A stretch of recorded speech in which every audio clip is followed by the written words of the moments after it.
5:33, we have some breaking news in Santa Clarita. A police pursuit underway. Let's get up to Mark Cotto at Sky 5 HD. Mark. Frank, good morning. Yeah, here we go, coming through the Newhall area, southbound side of the 5. You see this white box van coming along the freeway here in the number 2 lane. It's just passing underneath us here as we enter the Newhall Pass. The LA County Sheriff's Department initially pursuing this person. For what reason, we don't quite know yet. We understand that this may possibly be a stolen vehicle. So here we go, southbound side of the 5. This was initially picked up around the Castaic area, and the LA County Sheriff's Department tried to get this guy to pull over. They lit him up, and this guy failed to yield, and that's where we are right now. We understand that the CHP at some point during this pursuit may be taking over, and that might happen sooner than later here.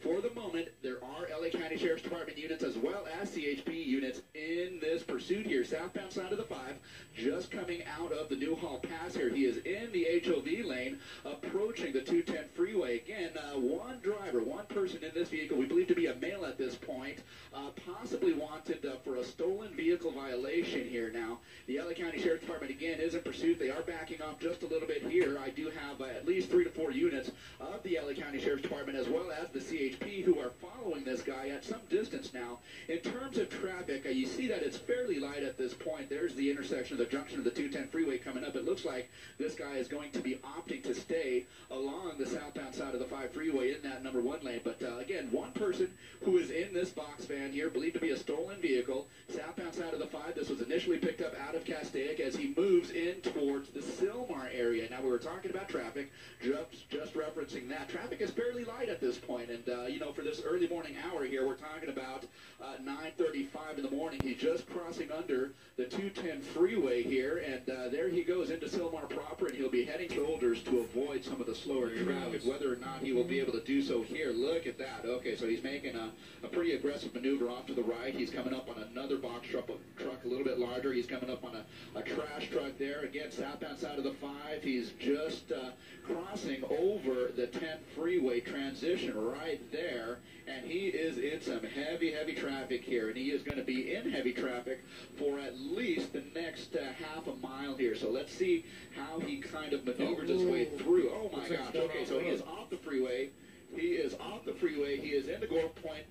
You know what? Okay, I think he's going to be boxed in here. He's coming up on a wall there, and the K-rail, and let's see what he is. He's going to smash the K-rail, and he's going to start running.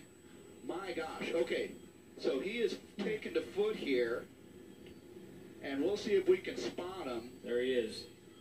You've got him right in the middle of your frame. Yeah, there he is right in the middle of the shot, kind of making his way up the embankment here. This is going to be right alongside the southbound side of the 5. The cars that you saw him on the transition road was the westbound side of the 10 to the south 5 transition road, and now that is stopped. Okay, gotcha.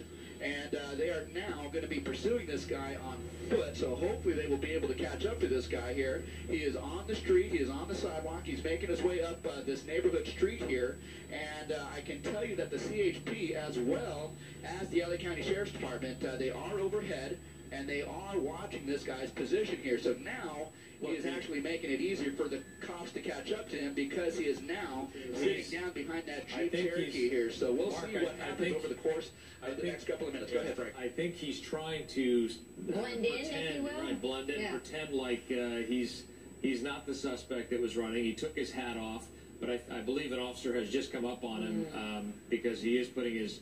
Well, maybe not. It looked like he was putting his hands up as if he was about to be arrested. Gotcha. Now he's just rolled over and he's lying down next to that the Jeep. But he threw his hat into the garbage can there as if he was trying to blend in and seem as if he was from the neighborhood as opposed to running through the neighborhood. Now he's just rolled over as if he's taking a nap or something. He's got his hands out. His hands are visible if officers are approaching. That's one thing they'll want to see, is to make sure that they see his hands. And yeah, there you go. In fact, that's what they were telling him. Yeah. We have an officer right now on top of him, and it looks like they're about to effect an arrest. It's amazing how quickly they got to this guy, too, because I've never seen anything like that, pulled off the freeway, was able to jump out the passenger side as quickly as he stopped that box truck, almost ran through those pylons at the side of the freeway, and then up an embankment into a neighborhood, and officers were there within the minute. And now it looks like they've got this guy. That's right. Mark, Guys, if we are on Boyle Avenue, right near the intersection of Bridge Street, right alongside the 5 freeway here, and that is where this guy is being taken into custody here.